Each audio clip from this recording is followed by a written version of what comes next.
जय श्री कृष्णा दोस्तों। आज हम जानेंगे तुलसी कौन थी और राक्षस कुल में जन्म लेने के बाद भी भगवान विष्णु को आज भी सबसे अधिक प्रिय क्यों है। कार्तिक मास के शुक्ल पक्ष की एकादशी पर भगवान विष्णु के शालिग्राम रूप और माता तुलसी का विवाह किया जाता है। कई लोग द्वादशी तिथि पर भी तुलसी विवाह करते हैं। तुलसी भगवान विष्णु को अति प्रिय है। तुलसी के बिना भगवान विष्णु भोग स्वीकार नहीं करते हैं। तुलसी पूर्व जन्म में एक लड़की थी जिसका नाम वृंदा था, जिसका जन्म राक्षस कुल में हुआ था। राक्षस कुल में जन्म लेने के बावजूद भी वृंदा भगवान विष्णु की भक्त थी। जब वृंदा बड़ी हुई तो उनका विवाह राक्षस कुल में ही दानवराज जालंधर से संपन्न हुआ। जालंधर का जन्म कुछ इस प्रकार हुआ। एक बार भगवान शिव ने अपने तेज को समुद्र में फेंक दिया था। उससे एक महातेजस्वी बालक ने जन्म लिया। यह बालक आगे चलकर जालंधर के नाम से पराक्रमी दैत्य राजा बना। इसकी राजधानी का नाम जालंधर नगरी था।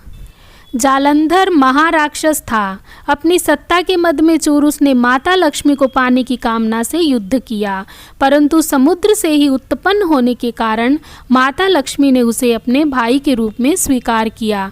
वहां से पराजित होकर वह देवी पार्वती को पाने की लालसा से कैलाश पर्वत पर गया। भगवान देवादिदेव शिव का ही रूप धरकर माता पार्वती के समीप गया, परंतु माँ ने अपने योग बल से उसे तुरंत पहचान लिया और वहाँ से अंतर्ध्यान हो गई। जालंधर की पत्नी वृंदा बहुत ही तपस्वी और पतिव्रता नारी थी।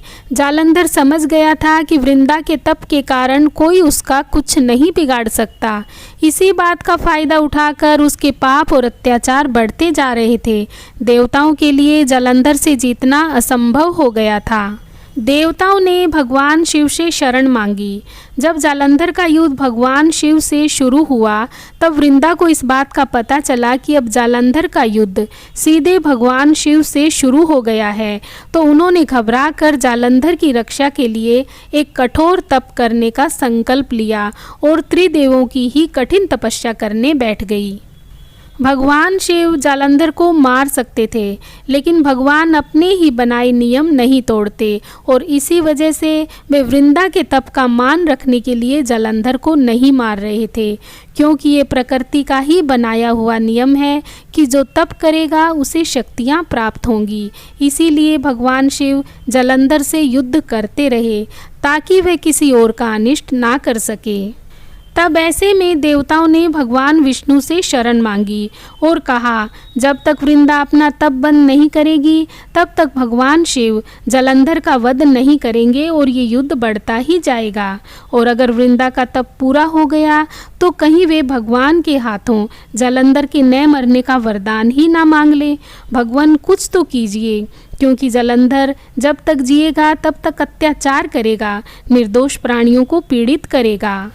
तब भगवान विष्णु ने सभी देवताओं को आश्वासन दिया और कहा कि जालंधर का वध आज ही होगा। विष्णु जी की यह बात सुनकर उनकी पत्नी लक्ष्मी जी चिंता में आ गई।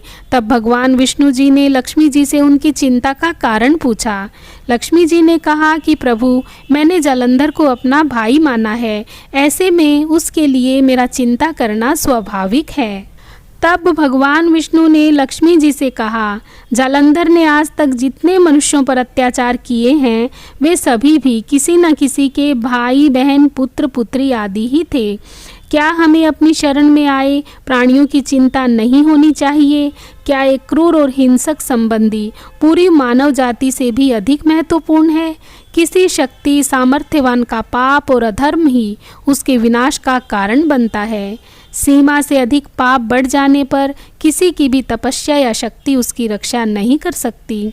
संबंधी के नाम पर एक चरित्रहीन, पापी, क्रूर, हिंसक को बचाने का प्रयास ही संसार में अधर्म को बल देता है।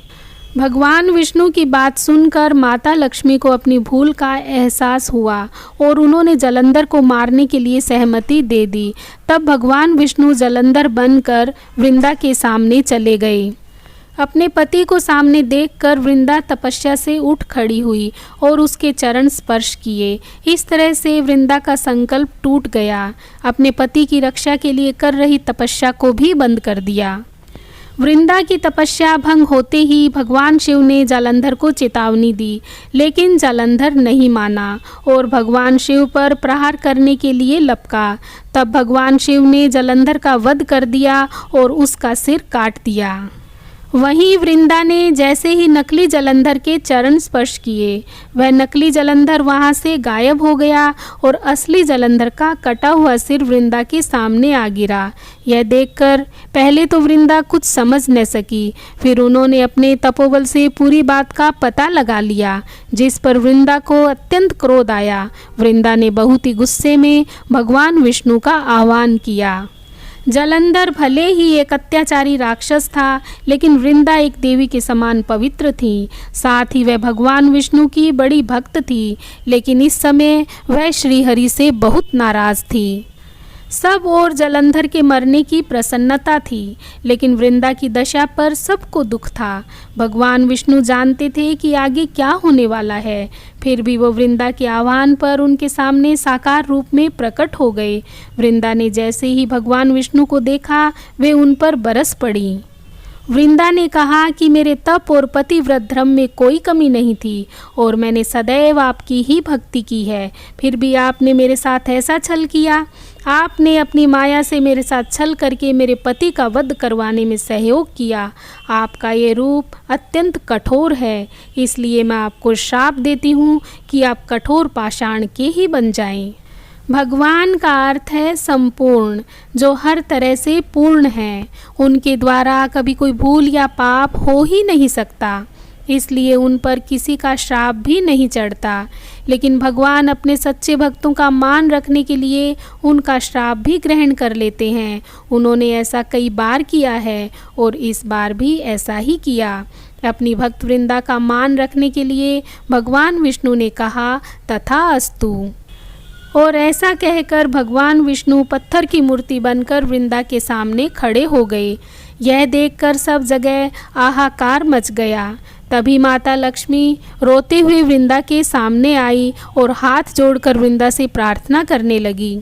उन्होंने जालंधर के पाप और अत्याचारों की भी पूरी कहानी कही। साथ ही कहा कि जब तक आप अपना श्राप वापस नहीं लेंगी, तब तक मेरे पति श्रीहरि अपना वास्तविक स्वरूप ग्रहण नहीं करेंगे।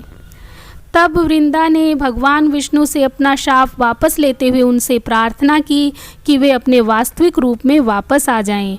भगवान विष्णु द्वारा अपना वास्तविक रूप ग्रहण करने के बाद वृंदा ने उनसे क्षमा मांगते हुए कहा, यह जानते हुए भी कि पाप चाहे कितना ही जतन कर ले, धर्म के सामने अधिक समय तक टिक नहीं सकता, फिर भी मैं अपने पति को अधर्म के रास्ते पर चलने से न रोक सकी और इसी कारण मैं अपना तप भी पूरा ना कर सकी और अपने पति को ना बचा सकी। मुझसे भूल हुई है, फिर भी संसार के सामने मेरा मान रखने के लिए आपने मेरा शाप स्वीकार कर लिया। फिर वृंदा ने कहा कि भगवान, मैं अपना यह जीवन समाप्त करना चाहती हूँ, लेकिन उससे पहले मैं आपसे यह वरदान चाहती हूँ कि मैं जिस रूप में भी जन्म लूँ, उस रूप में आपकी भक्ति ही करूँ। तब भगवान विष्णु ने वृंदा से कहा कि तुमने सदा अपने धर्म का ही पालन किया है, इसलिए तुम दोषों से रहित हो। तुम एक सच्ची भक्त हो, पवित्र और महान तपस्विनी हो और इसीलिए मैंने तुम्हारा शाप स्वीकार किया। मैं तुम्हें वरदान देता हूँ कि तुम जो नया रूप धारण करोगी वह सदा सदा के लिए पूजनीय होगा। तुम एक माता की तरह सबकी रक्षा करने वाली होगी। तुम्हारी नित्य पूजा करने वाले मनुष्य के घर में धन और आरोग्य बना रहेगा। तुमने मुझे जो शाप दिया था उसका मान रखते हुए मैं अपने एक रूप में पत्थर के रूप में भी रहूँगा और मेरी हर पूजा में तुम्हारी भी उपस्थिति रहेगी। यह सुनकर वृंदा ने भगवान विष्णु और माता लक्ष्मी को प्रणाम किया और अपना शरीर त्याग दिया। उनकी चिता की राख से एक दिव्य पौधा उत्पन्न हुआ, जिसे तुलसी का नाम दिया गया। तुलसी का अर्थ होता है पवित्र और अद्वितीय। आज भी हम सब तुलसी के सभी गुणों से पूरी तरह से परिचित नहीं हैं। तुलसी के पौधे को देखकर भगवान विष्णु ने कहा कि आज से मेरा एक रूप पत्थर का भी होगा, जिसे शालिग्राम के नाम से जाना जाएगा। शालिग्राम को तुलसी के साथ ही पूजा जाएगा और बिना तुलसी के मैं प्रसाद भी स्वीकार नहीं करूँगा। तब से शालिग्राम और तुलसी की एक साथ पूजा की जाती है। यह घटना कार्तिक मास की है, अतः कार्तिक मास में देवउठनी एकादशी के दिन लोग शालिग्राम और तुलसी की पूजा एक साथ करते हैं। यह भी कहा जाता है कि वृंदा ने पिछले जन्म में भगवान विष्णु जी की पत्नी कहलवाने की इच्छा से भारी तप किया था। उसी तप का फल देने के लिए भगवान विष्णु ने अपने शालिग्राम स्वरूप में वृंदा को अपनी पत्नी के रूप में भी स्वीकार किया और इसीलिए शालिग्राम और तुलसी का विवाह करवाया जाता है। जय तुलसी मैया। दोस्तों, आपको भगवान की लीलाओं का वर्णन कैसा लगता है, कमेंट बॉक्स में लिखकर ज़रूर बताएं।